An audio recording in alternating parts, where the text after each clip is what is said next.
asalaamaaleykum waa Sénégal man la seen doomu ndey Moussa Balla Fofana depuis le Canada may ñëw tey di waxtaan ak yéen à chaque fois comme niñ ko promettre que l'occasion se présente et que l'opportunité fait sens ñuy profiter ci ay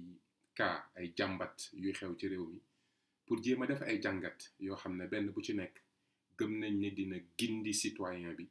ngir mu gën a comprendre lan mooy le développement lan mooy la finance lan mooy l'économie ak yan risque moo ci nekk ngir mu mën a am taxawaay bi mu war a taxaw pour jouer son rôle dans le développement parce que ñun dañ gëm ne la base du développement c'est le vrai type de Sénégalais c'est le vrai citoyen qui est à la fois acteur du développement social et acteur du développement économique donc loolu mooy sunu ngëm-ngëm moo tax à chaque fois que ay scandale yu mel ni am comme le cas Bougazelli dañ ciy profiter waxtaan ci ay ponk yu nga xam ne la personne ne nous intéresse pas li ñuy profiter mooy le contexte ñu waxtaan ci waxu monnaie lan mooy monnaie waxtaan ci système bancaire quels sont les principes et les règles lan mooy la mafia des faux billets lu tax Sénégal nekk espace bi nga xam ne nit ñi dañ fa bëgg di jëfandikoo faux billets dinañ ko gis ci waxtaan wi dinañ gis tam risque yi nga xamante ne nii moom la mën a andil suñu réew ba noppi gàllankoor développement biñ ne dañ ko bëgg a def te nekk na lu mën a nekk la ci ñun la dépendre donc il faut que juste que ñi xam waxtaan gindi ñu xamalante ngir ñu xam naka la ñuy def pour que suñu askan bokk ci askan yi nga xam ne ñoo gën a avancé ci Afrique wane la voie du développement la question économique est fondamentale et donc mbiri koom-koom ak mbiri monnaie dafa nekk lu nga xam ne dañ ko war a waxtaane ba citoyen yëpp xam njëriñ bi ci nekk donc tey poñ yooyu la ñu jàngale donc fi may njëkk a commencé mooy sociologiquement ak historiquement lan moo andi monnaie alors li ñu war a njëkk a xam mooy société humaine yëpp à la base il y a le besoin du travail ñëpp ay liggéey am xam-xam liggéey ak ressource loolu moo nekk la base de l'économie c'est la ressource c'est le travail c'est le bien de notre c'est le fruit de notre travail liggéey boobu nga xam ne am nañ ko muy xar muy nag muy lépp lu nga xam ne dañ ko liggéey dañ ko war a weccoo mooy troc bu njëkk monnaie amul woon nit ñi dañ daan échangeante donc da ngay gis ne njàngat bi ñu war a njëkk a jàng fii mooy la base de l'économie base du commerce c'est d'abord la valeur et lii daf ñu jàngal lu bari ñun suñu réew on veut se développer mais bëgguñu créer de la richesse il faut qu'on soit sur le terrain de la création de la richesse à partir de nos ressources xamal nit ñi former nit ñi xam-xam liggéey ak ressource moo nekk à la base de toute économie parce que valeur d'abord la ñuy am avant ñuy door a commercer seulement le troc commerce échange dafa am problème parce que man mën naa yor nag soxla tissu nit koo xam ne soxla na nag amul tissu leneen la am par exemple moom ay pepp la am xam nga ne kooku maag moom mënuñu commercer pourtant besoin baa ngi fi l'offre et la demande ñu ngi fi mais parce que amuñu outil bu nga xam ne ñëpp wóolu nañ ko ngir échanger ko suñu valeur comme ça man ma dem jëlee ko beneen valeur moo fi nekkul lii mooy problème mu première sociétés humaines yi bi ñu commencé di échanger ay marchandises jafe-jafe bii lañ daan am damay am le besoin joxe benn marchandise mais comme yow yoroo li nga xam ne man loolu laa soxla li nga may proposer mënut a tax ma jaay la donc premièrement biens yi c'était pas durable parce que nag mën na dee day des sama loxo tissu mën na yàqu pepp mën na yàqu donc c'est pas durable te loolu day andi risque de perte commerciale difficile à transporter parce que transaction moo yor économie bu dee marchandise bi dafa diis pour nga transporter ko dafay jafe bokk na ci liy développer réew des moyens de transport le train par exemple loolu mooy élément bi gën a am solo par parenthèse la rek ba noppi problème mu trop la valeur de ce que je détiens est déterminée par la personne nit ki bu ko soxlawul te yorul man lu ma soxla mënuñu échanger lii moo tax benn moment en économie ñu commencé andi les métaux muy or xaalis wala bronze parce que en dehors de nit ki li mu yor bu yoree li mu yor pièce d'argent wala pièce su xaalis dafa am ce qu'on appelle une valeur intrinsèque c'est-à-dire que pièce bi ci boppam dafa am valeur boppam indépendamment ak moom lan la ko fas yéenee jëfandikoo ça commence à accélérer comme transaction économique yi parce que on a confiance ci or dañu am confiance ci xaalis dañu am confiance ci bronze parce que matière la yu nga xam ne dafa dëgër dafa yomba transporter ba noppi moom ci boppam peu importe soxla ba nga ko bëggee moom dafa am valeur nga nekk mu commencé nag léegi benn instrument pour nga di capitaliser xar yi nga yor nag yi nga yor bien bi nga yor boo ko transféré or ma après pièce d'or boobu bu ñu ko dem jëfandikoo leneen lii moo tax monnaie dans la dimension sociologique et historique parce que la dimension sociologique mooy la dimension de la confiance économie dafa laaj valeur mais dafa laaj des outils des instruments où les gens ont confiance la confiance est fondamentale en économie c'est la base du commerce bu dee wóolonti wuñu te jumtukaay yi ñuy yor wóoluwuñ ko du ñu dem donc lii moo tax pièce commencé dugg gis nga première pièce bi pièce romaine la figure Zeus moo ci nekk bi ci des c'est plus grec bi ci suuf c'est une pièce perse la civilisation perse donc noonu la ñu commencé di développer le commerce te commerce bi commencé développer wu koom-koom commencé dugg léegi nag ñu commencé jëfandikoo métaux donc pièce d'or mais nag ku ne or ne xaalis xam ne dafa limité ça c'est le premier problème ba ca topp dangereux à transporter parce que bu dee da nga yor mbuusu or di wër ci dëkk yi di jaay c'est risqué ensuite dafa diis loolu commencé nag ñu andi banque nekk li symboliser banque mooy coffre fort ba fay ne nekk sécurité donc banque li muy njëkk a andi ci économie dans le monde mooy la dimension de la sécurité l'endroit où on sécurise le capital qu'on s'est fait parce que avant bien nga doon yor di ko troquer léegi bien yi da nga koy jaay yor des pièces en or mais or bi bugg ko yor sa kër da nga koy yóbbu ci banque yi di ko protéger banque fii la commencé dugg am indi la dimension sécuritaire ñetti élément sociologique jànguñ ko jàngal la gum nañ ko ci vidéo bi premièrement mooy la valeur derrière une pièce il y a une valeur économique xam-xam liggéey ressources ensuite il y a la confiance ensuite il y a la sécurité tous ces éléments c'est des dimensions sociologiques la finance et l'économie est liée à la société confiance bu amul comme société rek société bi ñu nekk confiance bu amul mënuñu vivre en société après maintenant des siècles après développement commercial développement industriel banques yi di jouer des rôles dans de grosses transactions mais su fekkente ne grosses transactions yooyu da nga war a déplacer des chariots remplis de sacs d'or et d'argent les risques deviennent élevés les banques yi commencent à jouer un rôle de plus en plus très important et c'est là qu'il y a eu une innovation financière banques yi commencé entre les banques pour déplacer l'argent de leurs clients industriels et grands commerçants ñu commencé di génne ay billets de banque yi billet la boo nga xam ne banque bi da koy signé ne billet bi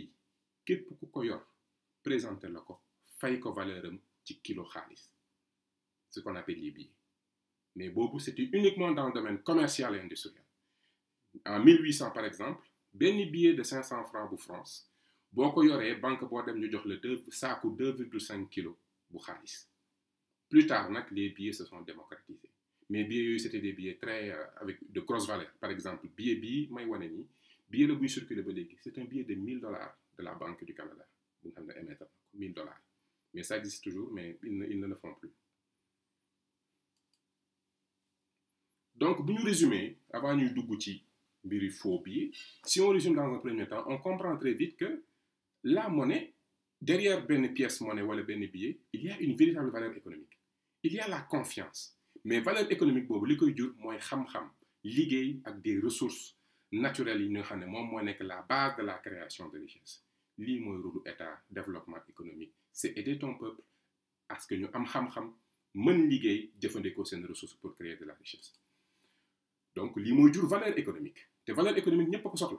français bi Canada bi américain bi boo yoree valeur la muy fay turc bi wala di ko fay chinois bi da la ko fay yow xaalis bi dugg sa réew donc ñun li ñu war a jublu rek mooy uti xam-xam nangoo liggéey après système boobu bu nga xam ne alal ma nga fa am ba noppi ñu am une banque qui fait des billets sécurisés et de qualité nit ñi dañuy wóolu billet boobu parce que billet bi dafa nekk ci ginnaaw économie bu nga xam ne nit ñi dañoo mën liggéey am xam-xam donc monnaie boobu dafay jël valeur parce que la valeur de ta monnaie dépend de la valeur de ton économie et de la capacité de tes acteurs économiques. Donc, tu as les banques qui amènent une garantie et une sécurité. Bu ñu ñëwee dans un contexte beaucoup plus actuel. Aujourd'hui, du banque yi ñooy defar billet. Maintenant, c'est la banque centrale qui devient l'unique propriétaire de la monnaie moo tax monnaie kenn waru ko mën nga yor billet yaakaar ne billet bi yaa ko moomoo billet bi alal ji tax nga yor billet bi nga moom mais billet bi moomoo ko billet bi c'est la propriété de la banque centrale te réew yu organisé yëpp mooy réew yu développé yëpp dañuy am seen banque centrale réew yu sous-développé rek comme Afrique la fa xew rek fa xew mooy affaire u CFA moo tax tant que xamoonu système Canada États-Unis France di fonctionner munoo xam lan moo tax ñu naan leen mbir mii ngeen nekk nii tuddee ko CFA système boobu du ngeen mës a dem parce que amu leen instrument parce que banque centrale non seulement il est l'unique propriétaire des billets et des monnaies qui circulent il a le pouvoir de la création monétaire et de la destruction monétaire noonu lay contrôler la masse monétaire bi nga xam ne moom mooy permettre économie bi fluide maintenant masse monétaire boobu moom yemul ci sécurité yemul ci garantir yemul ci créer ak détruire mais quand il crée de la monnaie da koy financer les banques ce qu'on appelle le financement du taux directeur il oblige les banques ñu lebalante seen biir ci à un taux inférieur au taux qu'il propose lui bu nee réewu Sénégal ku fi soxla xaalis banque bi fi soxla xaalis boo ñëwee ma lebal la à un taux de 1,75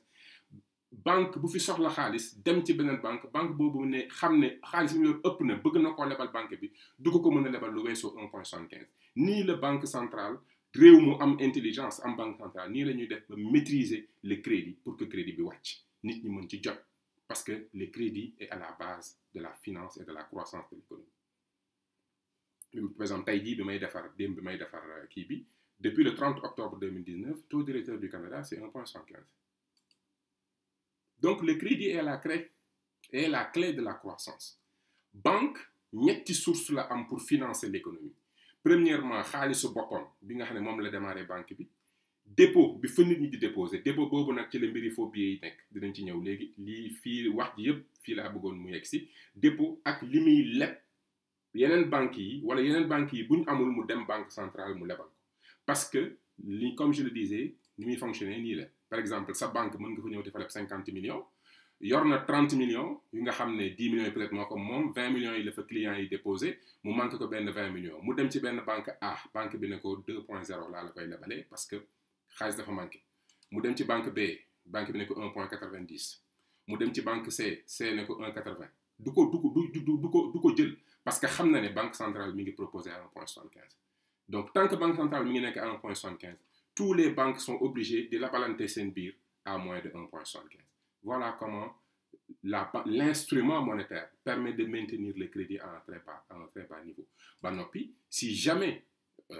y a pas assez d'argent la banque a le pouvoir de la création mais création bi day créer pour financer après bu ñu delloo mu détruire ce qu'on appelle la création et la destruction monétaire mais loolu dinañ ci ñëw parce que dama bëgg utiliser prétexte faux billets yi rek pour aborder sujet boobu mais ci yeneen liggéey dinañ gën a ñëw ci politique monétaire ban politique monétaire la Sénégal wala appliquer pour mën a pour mën a planifier suñu développement parce que l'instrument monétaire est un outil de planification économique loolooy dëgg donc fii ñu ñëw ci lan moo tax Afrique Sénégal di intéressé nit ñi nga xam ne nii dañu bëgg a jëfandikoo faux billets parce que l'Afrique c'est non bancarisé def niveau de risque bi billet mën na circuler ci espace économique bi te du yegg ci banque yi nga xam ne les banques sont les éléments de contrôle des dépôts comme ni ma nga ko waxee sànq banque la ñuy déposer ci dépôt yooyu banque day génne tout ce qui est faux donc schéma bi les députés de la République votent la loi sur les banques et les crédits ensuite les ménages et les entreprises demandent du crédit basé sur leur potentiel économique tout en respectant les règles du crédit la banque donc étudie, analyse, moi je suis banquier, c'est mon rôle, d'analyser les demandes, de voir est-ce que demande ça, c'est la transaction structure bi respecte na la loi sur le crédit, et si c'est ça, la banque débourse. Quand la banque débourse nag, ci biir débourser boobu, il peut y avoir de l'argent de la banque, de l'argent emprunté à d'autres banques, et s'il n'y a pas assez de masse monétaire, de l'argent emprunté à la banque centrale. Mais, comme nous l'avons dit, le dépôt des clients, toutes les banques ont une obligation d'avoir des machines qui comptent et qui contrôlent tous les faux billets. L'argent que déposent les autres banques, les commerçants, les chefs d'entreprise, xaalis boobu yëpp dañ ko war a contrôler. Parce qu'il y a une règle en finance bancaire, la règle du faux billet. Celui qui a le malheur de détenir le faux assume la perte. Loolu moo tax c'est important et fondamental que à chaque fois nit ñi di def attention. Escroc bi ki nga xam ne nag moom dafa soxla faux billet dafa xam ne moom ci réew mi mu nekk bu jëlee faux billet jox ko nit kooku dina ko joxalante ba nga xamante ne nii kenn dootul fàttaliku ne billet bi ci moom la jóge parce que nit ñi amuñu habitude di déposer xaalis yi ci compte yi ba noppi nit ñi amuñu habitude di contrôler voilà lan moo tax Sénégal nekk un environnement bu nga xamante ne nii les escrocs dañ fay ñëw pour jéem a utiliser cette technique léegi dinaa joxe quelques exemples dans le domaine du commerce un commerçant mën na jël benn 5000 francs vrai 5000 jënd ci 5 faux billets de 5000 francs donc benn 1000 francs am na ci benn 5000 bu nga xam ne c'est un faux donc moom il vient de perdre 5000 et d'avoir 25000 faux mais dans la journée ku jënd joxe 10 000 mu war la delloo 6000 francs da lay jox benn 1000 francs bu baax jox la benn 5000 bu faux à la fin de la journée dina yor 25000 yu faux yi joxe na ko récupérer 25000 yu vrai yi te lu mu ci frais benn 5000 francs dëgg bu mu jëndee 25000 francs yu faux voilà comment la yenn commerçants yi nga xam ne c'est des escrocs nii parce que nag faux billet moom du dara dul tu fais assumer une perte à l'autre tout simplement kiy jëfandikoo faux billet moom dafa nekk ci environnement ba nga xam na ne mën naa dugal faux billet récupérer de vrai argent ñeneen ñi assumer perte bi parce que bu ko yóbbee banque dañuy perte donc comme ça les faux billets sont diffusés dans l'économie mën nañ jël beneen exemple un chef d'entreprise par exemple li tax affaire bi dangereux chef d'entreprise bi nga xam ne jël na 100 millions par exemple leb 100 millions ci banque garantiré ko këram 100 millions bi mu jël 25 millions fayee ko salaire ci at mi wala sur 6 mois jënd matière première pendant 1 an fay coût de production 25 millions coût des ventes 25 millions donc moom 100 millions yi ñu dimle yëpp investir na ko ci réew mi mais bu fekkente ne réew mi faux billet dafa bëri plus muy def ay vente bu mu def am na ay faux billets yu muy jël léegi bu fekkente ne la masse monétaire est infectée même à un niveau de 5% moom à la fin de l'année su defee un chiffre d'affaires de 110 millions sur les 10 millions yi nga xamante ne nii bénéfice am la perte yi muy accuser tous les jours parce que day 100 000 francs bu nekk année benn 1000 francs bu faux mën na ko perdre près de 50% de son chiffre d'affaires lii moo nekk danger bi nekk ci te lii investisseur bu mu dal 1 an 2 ans 3 ans nga gis ne tu as des pertes sèches de bénéfices liées parce que le système économique dafa bëri ay faux billets parce que autorités yi dañuy nelaw ba noppi aidés par d'autres personnes investisseurs yi dañuy reculer plus les investisseurs reculent plus ce pays devient risqué plus c'est risqué plus les produits kenn dootul defar ay produits di ko jaay ci dëkk boobu produits yi commencé rare prix produits yi di yokk dund gi di gën a seer parce que lii moo tax danger bi nekk day créer un marché où kenn dootu fa andi sa produit parce que produit bi boo ko andee tu as toutes les chances lu ñu la 100 000 bu ñu la jox 1000 francs bi nekk faux bu produit yu wàññeekoo valeur yi produit ya fa des dañuy yokk su yokkee le pouvoir d'achat nit ñi ku doon jëndee télévision 100 000 léegi di nga jëndee télévision 125 000 parce que réew ma kenn dootu fa andi télé parce que boo matériel boo fa jaay da ngay assumer ay risques à la fin de l'année lii moo tax mu danger ñu jël troisième exemple jaaykatu yàmbaa bu nga xam ne moom fexe na ba am benn 100 millions boo xamante ni nii xam na ne moom bu déposer 100 millions yi banque yi daal di koy feeñal parce que 100 millions ci ko liggéeyul da ngay feeñ donc moom il a besoin léegi travailler cet argent pour capitaliser ko day dem jël 100 millions comme mënut a utiliser le système économique normal pour faire fructuer par l'investissement et l'activité économique day jël 100 millions dem jëndee ko par exemple 300 millions faux billets mais ci euro de qualité mu jël ko dem dans la sous-région ci biir dëkk ba ay sori dem jënd matière maïs sésame bois ciment fer oto télé lu ko neex jënd valeur 300 millions dugal ko ci réew mi dal di koy bazarder à 200 millions donc moom il se fait passer pour un commerçant moo tax Sénégal aussi ñëpp léegi dañuy commerce dem ak a ñëw c'est une question où on doit se poser ñëppay commerce ñëppay voyager fu ñu jëlee xaalis bi c'est une question benn ngi nii faux billets mais dañuy dem dans la sous-région zone yi nga xamante ne nii c'est moins contrôlé même que le Sénégal mën nañ dem ca ay Tambacounda jënd fa or jënd fa xaalis ñooñu mënuñu te faux billet bi euro bi bu nekkee de très grande qualité balaa ngaa xam ne c'est faux billet la nga dem banque c'est ça qui est dangereux wala ñu def des faux billets en CFA de très bonne qualité nga xam nit ki du ko yóbbu banque da koy consommer mu des ci économie bi nga xam ne plus le temps passe plus nit ñi 30 jours 60 jours 90 jours après le billet bi di retrouver wu à la banque avec un entrepreneur ou un cambiste ou un grand commerçant kooku di assumer ay pertes ba commerçant daan donc après 200 millions yooyu nga xam ne 100 millions argent sale la yoroon fexe ba am ci 300 millions en francs CFA faux de très bonne qualité jël ko yóbbu ko dans la sous-région jënd matière jaay bazarder ko même bu koy bazarder équipement boobu ciment boobu fer boobu wala or boobu wala xaalis boobu mu bazarder à 200 millions day tax ñépp ñu doon jaay or dëgg doon jaay fer dëgg doon jaay ciment dëgg te ñoom sàccuñu fenuñu defuñu faux billet ñooñu seen marchandise du jar parce que marchandise moom da koo dévaluer bazarder ko xaalis bi nag lay jël après daal di koy investir ci ay activités de commerce ak surtout dans l'immobilier parce que moom li mu soxla mooy il a été un vendeur de drogue pendant 10 ans dajale na benn montant bëgg na génn ci secteur bi parce que plus mu fa yàgg plus muy courir suñu jàpp ko benn moment day bëgg capitaliser donc day bëgg investir dans l'immobilier bàyyi jaay drogue ubbi yeneen activité voilà l'enjeu faux billet day permettre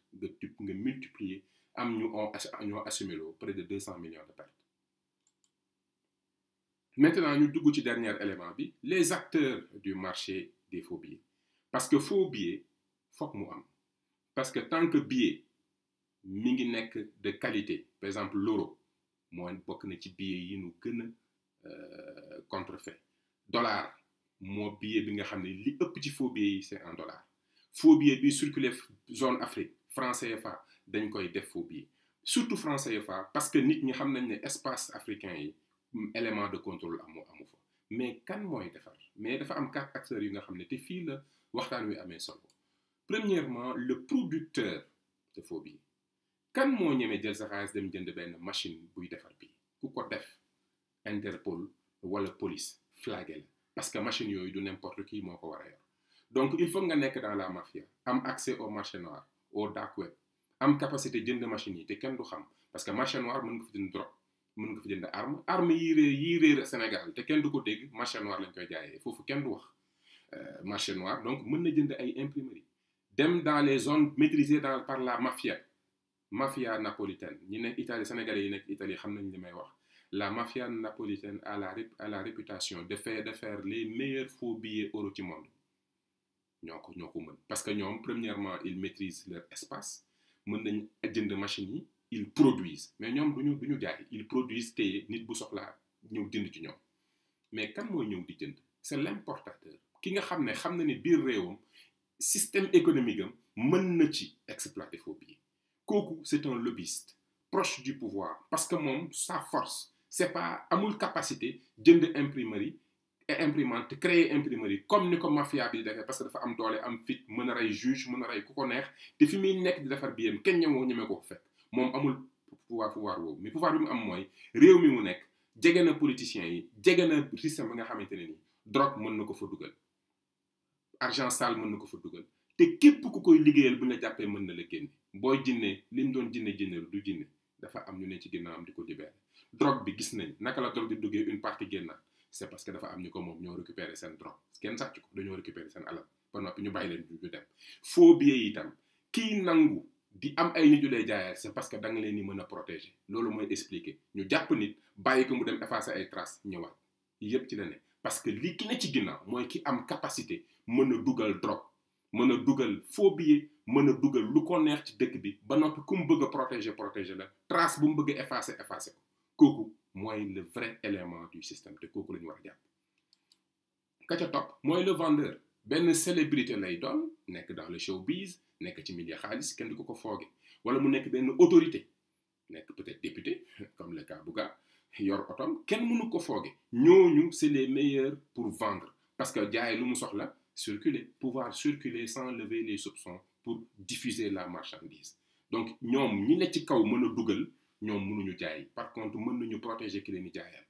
voilà comment ça marche ba noppi nag enfin ñiy jënd faux billet bi mooy ñi nga xam ne ils sont dans les milieux où leur activité leur permet de pouvoir voler leurs clients mooy le commerçant bi jubul di jox nit ñi ay billets 5000 faux pour encaisser 25000 francs par jour dealer bi nga xam ne liggéey na ba am xaalis instant bi bëgg na def un gros coup il lui faut augmenter son volume avec de l'argent sale dem jënd bois biir Casamance ndax nit ñi dugal fa ay CFA de très bonne qualité mais xam na ne kenn du ko mos a jàpp parce que buy jënd bois bi déjà bois bu mu warul jënd lay jënd ndax yow boo jaayee loo warul jënd doo ko dénoncer fenn donc noonu la ñuy def milieu restauration les boîtes de nuit donc voilà après il y a les utilisateurs donc lii ngay comprendre que ne c'est un marché ça commence par la mafia à l'extérieur du pays capable d'avoir dans les pays développés les meilleures machines pour faire du CFA, de l'euro ou du dollar de très bonne qualité, mais du circuler États-Unis, du circuler Europe, parce que dëkk yooyu c'est extrêmement sécurisé, mais day circuler sunu dëkk yi parce que ñun ils ont même la complicité port complicité ci yenn agents yi complicité des pouvoirs politiques et publics et les épreuves yi gis nañ ko donc li ñuy jàngat ci waxtaan wi ñetti jàngat la premièrement le crédit est la clé de la croissance crédit moo nekk à la base de la croissance parce que banques yi tous les jours il y a des acteurs économiques yu ñëw am des projets bancables am des moyens soxla xaalis banque bi moo leen di lebal pour ñu créer de la richesse xam-xam am liggéey am expérience am capacité de management ñooñu banques yi ñoo leen di lebal ñooñu lebal mooy tax l'économie di continuer banques yi bu ñu amee dépôt bu ëpp